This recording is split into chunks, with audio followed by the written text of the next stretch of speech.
નમસ્કાર દર્શક મિત્રો, સ્વાગત છે આપનું અમારી વિશેષ રજૂઆતમાં. હું કિન્નરી. દર્શક મિત્રો, આજકાલની વ્યસ્ત અને ભાગદોડ ભરી લાઇફસ્ટાઇલમાં ક્યારેક શારીરિક સમસ્યાઓ અવરોધરૂપ સાબિત થતી હોય છે, જેમાંની એક સમસ્યા છે ઘૂંટણની સમસ્યા. જો કે આ સમસ્યાની સાથે જ મેડિકલ ક્ષેત્રમાં તેનું સમાધાન પણ ઉપલબ્ધ છે, જે છે ટોટલ ની રિપ્લેસમેન્ટ સર્જરી, જેના વિશે આજે કરીશું ચર્ચા. આપણી સાથે સંદેશ ન્યૂઝના સ્ટુડિયો પર ચર્ચા માટે ઉપસ્થિત છે ઝાયડસ હોસ્પિટલ્સ અમદાવાદના નિષ્ણાત joint replacement and reconstruction surgeon doctor Samir Nanavati, કે જેઓ પોતાના ક્ષેત્રમાં 20 વર્ષનો બહોળો અનુભવ ધરાવે છે. ડોક્ટર સમીર, સ્વાગત છે આપનું સંદેશ ન્યૂઝમાં. નમસ્તે. ડોક્ટર સમીર, અહીંયા સૌથી પહેલો સવાલ એ થાય છે, ઘૂંટણની સમસ્યા ઘણા બધા લોકો ફરિયાદ કરતા હોય છે, ત્યારે ઘૂંટણની સમસ્યા સર્જાવાના દુખાવાના કયા કયા એવા કારણો રહેતા હોય છે? ઘૂંટણના દુખાવા માટે માત્ર એક જ કારણ જવાબદાર છે એવી કોઈ વસ્તુ હોતી નથી. There are multiple reasons. જેમ કે આજે આપણી દરેક વ્યક્તિની લાઇફસ્ટાઇલ બદલાઈ છે. બીજું કે લોન્જેટિવિટી દરેકની વધી છે, એટલે કે લોકોની આયુષ્ય ખૂબ વધ્યું છે, જેના કારણે આપણી ઘૂંટણની તકલીફો વધી છે.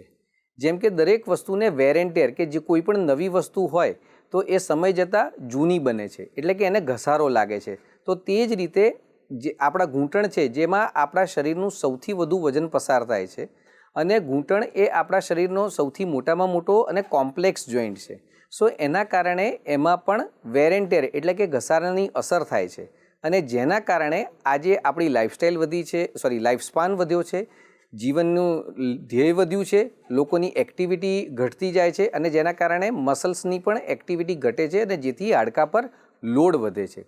બિલકુલ સર, ત્યારે આપની પાસેથી એ જાણવા માંગીશું, જ્યારે ઘૂંટણની સમસ્યા છે કોઈ દર્દીને, તો શું મેડિકેશનથી, દવાઓથી તેની સારવાર શક્ય થઈ શકે છે? જરૂરપણે કે કોઈ પણ દર્દી, દરેક વ્યક્તિ કે દરેક દર્દીને ઘૂંટણના દુખાવા માટે કંઈ ઓપરેશનની જરૂર નથી હોતી. બિકોઝ આજના જમાનામાં આપણે વાત કરીએ તો યંગ લોકોમાં 35-40 વર્ષની વ્યક્તિઓમાં પણ ઘૂંટણની દુખાવા અને તકલીફો વધારે પ્રમાણમાં જોવા મળે છે. જેનું એક મુખ્ય કારણ કે આજે લોકોની ફિઝિકલ એક્ટિવિટી ઘટી છે, જેથી કરીને આપણે સ્નાયુ ઘટે, એની તાકાત ઘટે, એટલે બોન પર લોડ આવે છે, અને એના કારણે પણ આ તકલીફ જોવા મળે છે. જો આપણે એને રેગ્યુલર એક્સરસાઇઝ કરીએ, અને જો કોઈકને ઘસારાની શરૂઆત હોય તો તેમાં દવાઓના ઉપયોગથી, અમુક એક્ટિવિટી મોડિફિકેશનથી આપણે આ વસ્તુનો ચોક્કસપણે સારી રીતે અને ઓપરેશન વગર ઇલાજ કરી જ શકીએ છીએ. બિલકુલ સર, ત્યારે જે પ્રમાણે સવાલ એક થાય, ઘણા બધા દર્દીઓ હશે ઘૂંટણની સમસ્યાથી પીડાતા એવા દર્દીઓ, જેમને એ સવાલ થાય કે શું ટોટલ ની રિપ્લેસમેન્ટ એ જ એકમાત્ર ઉપાય બચે છે? ટોટલ ની રિપ્લેસમેન્ટ એ વી કેન સે દેટ કે it's a surgery of the century. એના રિઝલ્ટ્સ ખૂબ સારા છે, એમાં કોઈ દુનિયાની કોઈ વ્યક્તિ ના ન કહી શકે. એનો સક્સેસ રેશિયો પણ ખૂબ મોટો છે, જેના કારણે આજે જે અમુક વર્ષો પહેલાં ની રિપ્લેસમેન્ટની સંખ્યા ઓછી હતી, જે આજે ખૂબ અને ઘણી બધી વધી છે, અને એના કારણે લોકોની લાઇફસ્ટાઇલ બદલાઈ છે, લોકો એક્ટિવ લાંબા સમય સુધી થયા છે, અને સૌથી અગત્યની વસ્તુ, લોકોએ એને સારી રીતે એક્સેપ્ટ કરી લીધું છે. પહેલાં જ્યારે અમે કામ ચાલુ કર્યું ત્યારે એવી વસ્તુ હતી કે ની રિપ્લેસમેન્ટ એટલે કે જ્યાં સુધી દર્દી પથારીવશ ન થાય ત્યાં સુધી કરાવવું નહીં. જેનું આજે હવે ક્વેશ્ચન બદલાયો છે, કે સવાલ બદલાયો છે કે શું કરાવવું જરૂરી છે, તો આપણે કરાવી જ લઈએ. કારણ કે દરેકની મેન્ટાલિટી બદલાઈ છે, વિચારો બદલાયા છે, દરેક વ્યક્તિને એક્ટિવ રહેવું છે, કોઈના પર આધાર નથી રાખવો. સો એના કારણે આ સર્જરીનું એક્સેપ્ટન્સ હવે ખૂબ ઝડપી થયું છે. પણ ટોટલ ની રિપ્લેસમેન્ટ સિવાય પણ there are various other surgeries which can be helpful to the patient. અને જેમ સમય બદલાય તે પ્રમાણે દરેક વસ્તુમાં નવી નવી શોધ કે નવી નવી એડવાન્સમેન્ટ આવતી રહે છે. તો તે જ રીતે ટોટલ ની રિપ્લેસમેન્ટ એ ખૂબ સરસ સર્જરી છે, પણ જેમ આગળ વધીએ તે પ્રમાણે એમાં નવી ઇમ્પ્રુવમેન્ટ આવતી હોય છે. તો એ નવી ઇમ્પ્રુવમેન્ટને આજે ઘણા બધા લોકો ખૂબ સારી રીતે જાણવા માંડ્યા છે, અને તે છે એ પાર્શિયલની રિપ્લેસમેન્ટ, અને અલગ અલગ નામ પણ છે, જેમ કે યુનિકોન્ડિલરની રિપ્લેસમેન્ટ, માઇક્રોપ્લાસ્ટી, ટક્સપ્લાસ્ટી, પાર્શિયલની આર્થ્રોપ્લાસ્ટી, આવા ઘણા અલગ અલગ નામ છે. અને જેના કારણે એના રિઝલ્ટ્સ પણ એ ટોટલની રિપ્લેસમેન્ટ જેટલા જ સરસ છે, અથવા તો એમ કહી શકે કે એનાથી વધારે સારા પણ બની શકે છે. પણ એની એક જ કન્ડિશન છે કે એ દરેક દર્દીમાં શક્ય નથી હોતું અથવા કરી શકાતું નથી. બિકોઝ અત્યારે સવાલ એ થઈ રહ્યો છે કે ટોટલ ની રિપ્લેસમેન્ટ કે જેના વિશે ઘણા બધા લોકો જાણે છે, જાણકારી રાખે છે લોકો, ત્યારે આપે જે પ્રમાણે કહ્યું પાર્શિયલ ની રિપ્લેસમેન્ટના પણ ફાયદા છે. લોકોએ તેના પર શું કામ શિફ્ટ થવું જોઈએ અથવા તો તેનો વિકલ્પ શું કામ પસંદ કરવો જોઈએ? આ એક આપના દ્વારા અને તેમજ મોટાભાગના લોકો દ્વારા પૂછવામાં આવતો બહુ જ કોમન સવાલ છે, અને જે ટેકનિકલી પૂછીએ તો સાયન્ટિફિકલી પૂછીએ તો એકદમ પ્રોપર અને સાચો સવાલ છે. પણ એનો જવાબ પણ આપણને ગળે ઉતરે એવો કે આપણને એનું ટેકનિકલ અન્ડરસ્ટેન્ડિંગ આવે તે પ્રમાણેનો હોવો જોઈએ. જ્યારે ટોટલની રિપ્લેસમેન્ટ એ એક ખૂબ સારા રિઝલ્ટ આપી રહ્યું છે, then why someone should ask for a partial ની રિપ્લેસમેન્ટ? તો સૌથી પહેલી અને સૌથી અગત્યની વસ્તુ કે તેમાં રફલી 75% જેટલું હાડકું નોર્મલ જ રહે છે. સૌથી પહેલો એનો એડવાન્ટેજ આ છે. બીજી વસ્તુ કે ટોટલની રિપ્લેસમેન્ટ કરીએ તો આપણા ઘૂંટણમાંથી 1 અથવા 2 લિગામેન્ટ કાઢી નાખવામાં આવતા હોય છે, જેને આર્ટિફિશિયલ સરફેસ દ્વારા રિપ્લેસ કરવામાં આવે છે. પણ પાર્શિયલની રિપ્લેસમેન્ટમાં એક પણ લિગામેન્ટ કાઢવામાં આવતો નથી. ઓપરેશન પહેલાં આપણા ઘૂંટણમાં 4 લિગામેન્ટ છે, જે ઓપરેશન પછી પણ 4 જ રહેશે. ત્રીજી વસ્તુ કે એમાં હાર્ડલી 3 મિલીમીટર 4 મિલીમીટર બોન જ કાઢવામાં આવે છે, જેથી કરીને દર્દીને ફિલિંગ જે હોય ઓપરેશન પછી ઘૂંટણ જાણે નોર્મલ જ છે અને સારી રીતે કામ કરી શકે, જાણે ઓપરેશન નથી કરાયું તેવી જ રીતે માણસ હરી ફરી શકે છે, ચાલી શકે છે અને બધા જ કામ કરી શકે છે. અને સૌથી અગત્યનું કે એની કિનામેટિક્સની જે નોર્મલી કામ કરતો હોય એ ઓપરેશન પછી પણ જે ઓપરેશન પહેલાં છે અને પછી છે, it remains more or less same. તો એના કારણે આના ઘણા બધા અલગ અલગ એડવાન્ટેજ. એના માટે કોઈ મેજર ઇન્વેસ્ટિગેશન જરૂરી નથી, કોઈ મેજર કસરત જરૂરી નથી. સો આવા ઘણા બધા એના એડવાન્ટેજ છે, ફાયદા છે કમ્પેર ટુ ટોટલની. પણ એનો એક જ વસ્તુ જે સૌથી અગત્યની આપણે સમજવી જોઈએ કે એ દરેક દર્દીમાં શક્ય થાય કે કરી શકાય એવું વસ્તુ હોતી નથી. જ્યારે આપણે સિમ્પલ ભાષામાં સમજાવીએ કે જ્યારે ટાયરમાં પંચર પડે તો ડેફિનેટલી આપણે ટ્યુબ નહીં બદલીએ, પણ જો ટ્યુબ ફાટી ગઈ હશે તો આપણે ચોક્કસપણે એ ટ્યુબ બદલ્યા સિવાય કોઈ બીજું ઓપ્શન નથી. તો આ રીતે જ્યારે પંચરમાંથી આપણે રિપેર કરવાથી કામ થઈ શકે છે, તો ડેફિનેટલી આખું ટાયર કે ટ્યુબ બદલવાની જરૂર રહેતી નથી. That is the simplest way that we can understand. બિલકુલ. ત્યારે સર સવાલ એ થાય યુનિકોન્ડિલર ની રિપ્લેસમેન્ટ અથવા તો પાર્શિયલ ની રિપ્લેસમેન્ટ કરાવ્યા બાદ થોડા જ સમયની અંદર ટોટલ ની રિપ્લેસમેન્ટ કરાવવાની જરૂર રહેતી હોય છે, એવું કંઈ છે? Again the same question. જે ઘણા લોકો આ ન કરતા હોય તો એમના દ્વારા એમ પણ કહેવામાં આવતું હોય છે કે આ તો 2-4 વર્ષ ચાલે અને પછી તમારે એ ટોટલની જ કરવું પડશે. પણ જેમ મેં પહેલાં પણ જણાવ્યું એનું એ જ વસ્તુ કહી રહ્યો છું કે દરેક દર્દીમાં નહીં, તેના પ્રોપર વ્યૂઝ લેવામાં આવે અને જો બીજા કમ્પાર્ટમેન્ટમાં અસર નથી ઘસારાની તો જ આ વસ્તુ કરવી જોઈએ. It cannot be given to option as a option to everyone. એવું પણ બની શકે છે કે 50-60 વર્ષવાળી વ્યક્તિને ટોટલની રિપ્લેસમેન્ટ કરવું પડે અને 80 વર્ષવાળી વ્યક્તિને પાર્શિયલની પણ કરી જ શકાય છે. So that is always to be taken care of કે આપણે ઘસારો કેટલો છે, કેટલા પ્રમાણમાં છે, કયા ભાગમાં છે એ સમજી અને પછી જ આગળનો નિર્ણય કે સર્જરીની એડવાઇસ આપવી જોઈએ. બિલકુલ સર. ત્યારે દર્દી છે તેમની રિપ્લેસમેન્ટ કરાવે છે, ચાહે ટોટલની રિપ્લેસમેન્ટ સર્જરી કરાવે છે કે પાર્શિયલની રિપ્લેસમેન્ટ સર્જરી કરાવે છે, ત્યારે લાંબા ગાળાના જે પરિણામો છે તે શું રહેતા હોય છે? That is again a very good question. I would say કે બંને વસ્તુ ટોટલની રિપ્લેસમેન્ટના ઓન એન એવરેજ 15 થી 20 વર્ષ સુધી ખૂબ સારા રિઝલ્ટ્સ જોવા મળે છે. અને જો એનો ઇમ્પ્લાન્ટ પણ અમુક ચેન્જ કરે તો એવું કહેવામાં આવે છે કે 25 થી 30 વર્ષ સુધી પણ એ સારી રીતે ચાલી શકે છે. તે જ રીતે હવે પાર્શિયલની રિપ્લેસમેન્ટ, આજે આપણો જે અહીંનો જમાનો છે એ ગૂગલનો છે, તો we can search everything on Google also that પાર્શિયલની replacement over a period of 15 years, 15 વર્ષ ઓપરેશનના 15 વર્ષ પછી 85 થી 90% દર્દીઓ અથવા તેથી પણ વધારે નોર્મલી હરીફરી શકતા હોય છે અને ચાલી શકતા હોય છે. સો તેના રિઝલ્ટ્સ એમ કહી શકાય કે ટોટલની જેટલા જ અથવા તો ઇન ફ્યુચર એવું પણ બને કે એનાથી પણ થોડા બેટર થઈ શકે છે. એ આપણે ચોક્કસપણે સમજવું જ જોઈએ અને પછી જ આગળ વધવું જોઈએ. જ્યાં સુધી દર્દીના મનમાં વાત ન ઉતરે, એના સવાલના જવાબ ન મળે ત્યાં સુધી તેણે આગળ વધવું જોઈએ નહીં. બિલકુલ સર. અત્યારે આપે ઇમ્પ્લાન્ટ્સ વિશે પણ વાત કરી છે. કયા પ્રકારના ઇમ્પ્લાન્ટ્સ અત્યારે ઉપલબ્ધ છે, કયા વિકલ્પો ઉપલબ્ધ છે દર્દીઓ માટે?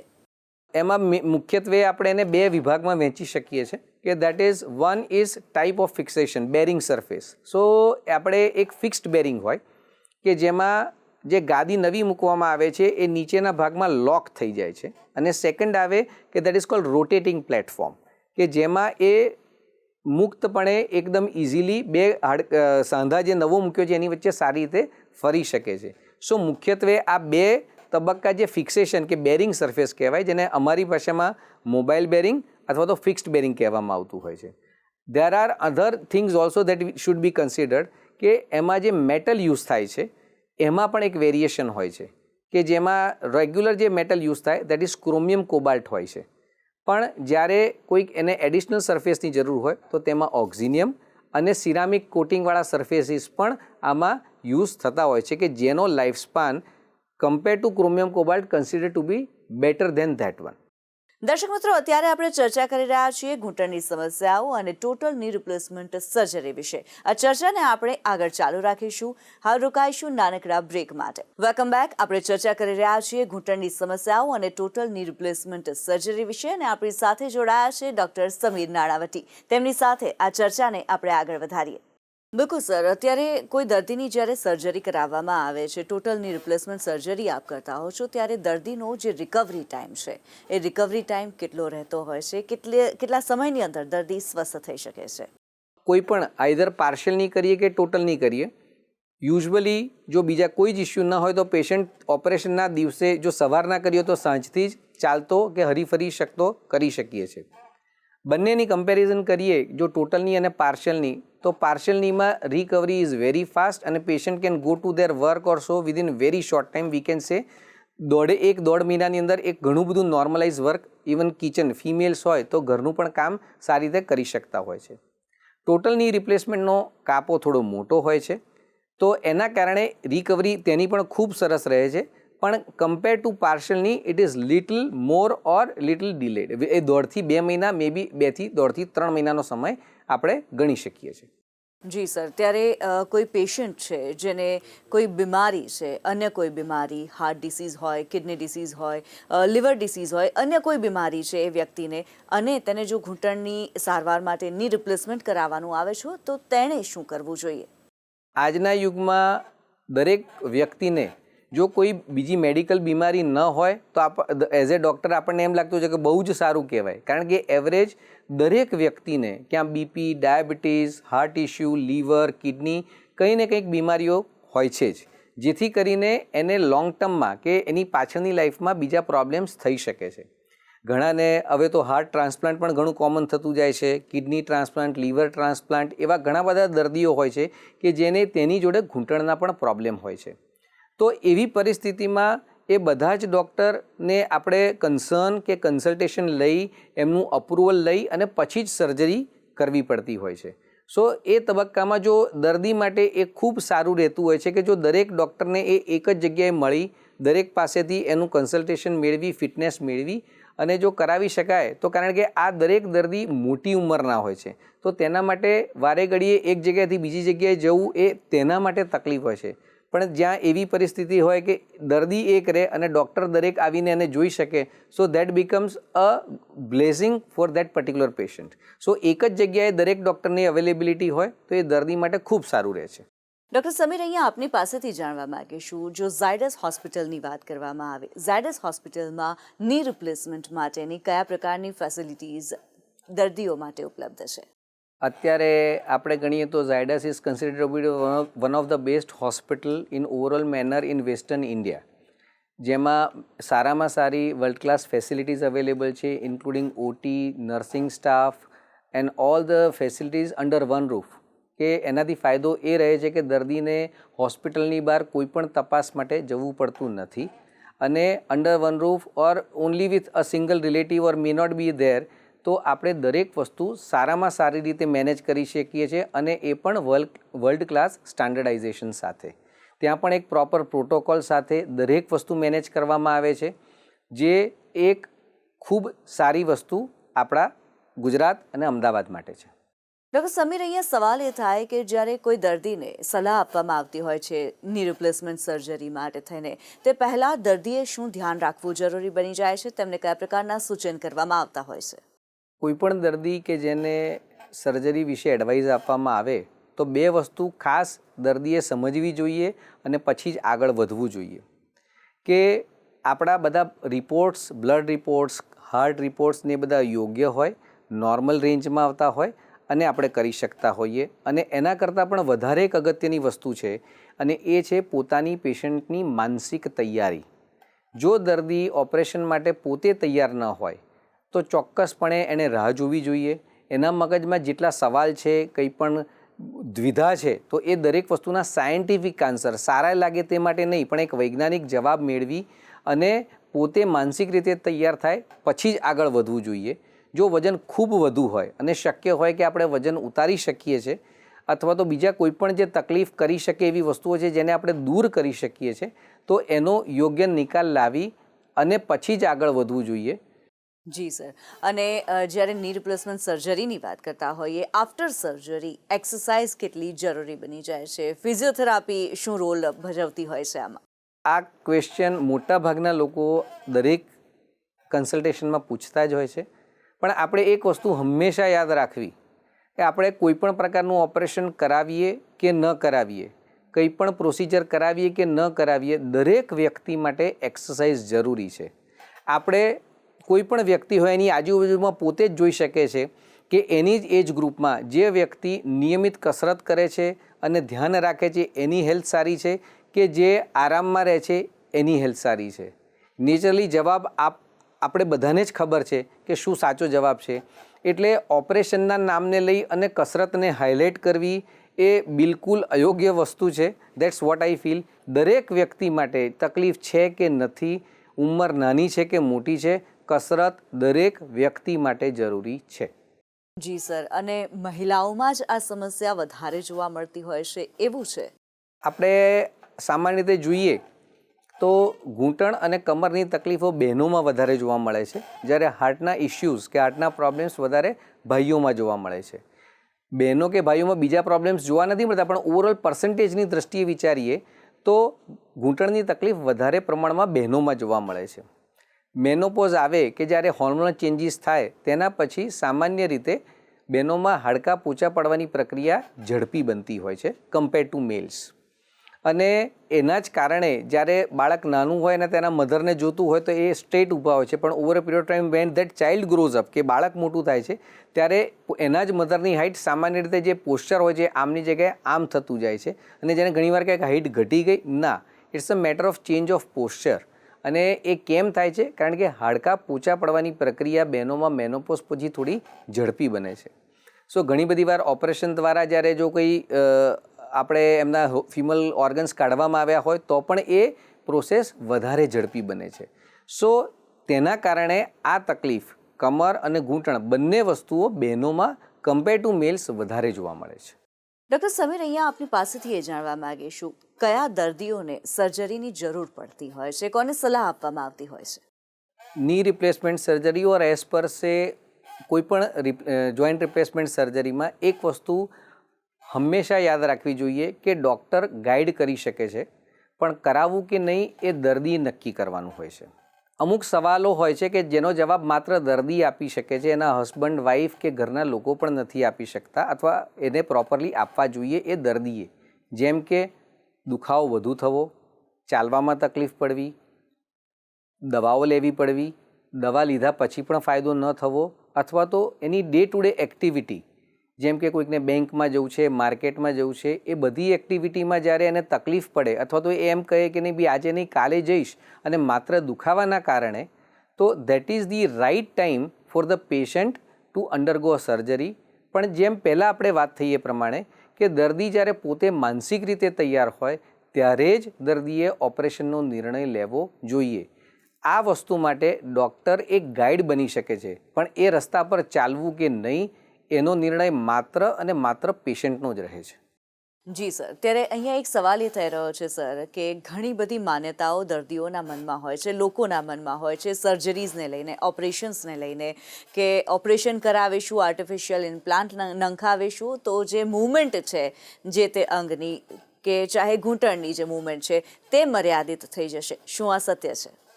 એ વસ્તુમાં સામાન્ય રીતે જોઈએ, જો પ્રોપરલી સર્જરી કરવામાં આવે અને પ્રોપર વસ્તુ ફિક્સ થાય તો મોટાભાગની મૂવમેન્ટ્સ મોરલેસ નોર્મલ રહે છે. બે વસ્તુ જે થઈ શકે છે પણ પ્રિફરેબલી દરેક દર્દીએ અવોઇડ કરવી જોઈએ post surgery, that is one, to sit on the floor, અને અનધર થિંગ કે ટોયલેટ કાયમી ધોરણે યુરોપિયન અથવા તો ઊભું ટોયલેટ યુઝ કરવું જોઈએ.